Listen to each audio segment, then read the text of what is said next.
ऐसा बोली रहा कि हाँ काको साथ बोली रहा कि हाँ तुम्हारे तो लक्षण एक नंबर है, तो लक्षण एक नंबर आज रहनी चाहिए कि कहीं माकड़ी रोगा हो कहीं तुम्हारे कहीं तो दवा कैसे छांटी कहीं तो दवा खाओ छांटी हो भाई हमारे देखे को नहीं कहीं कि हाँ वो भाई मैं तो देखे को नहीं तो कहो चाल जगह नहीं कुड़ा पे कभी आइन देख लीजिए अपने कसी लक्षण हो भी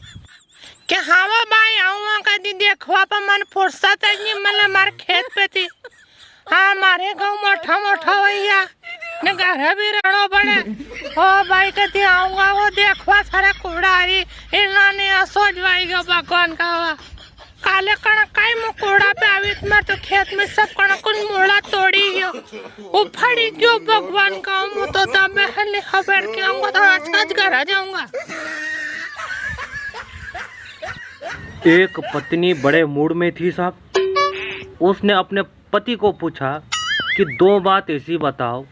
जिससे मैं खुश हो जाऊं और दूसरी से मैं गुस्सा हो जाऊं। पति ने भी बड़ा सहज स्वभाव से उत्तर दिया कि तुम मेरी जिंदगी हो, वो लानत है ऐसी जिंदगी पर।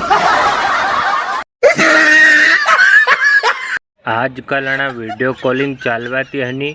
हगाया वेने वीडियो कॉलिंग बात करवा लगी जाए फिर मांडो बाद मुंडो देखवा पैसा भी मले लाड़ी ने कहीं मले पहला दिन तो वीडियो कॉलिंग पे बातें कर ली थी।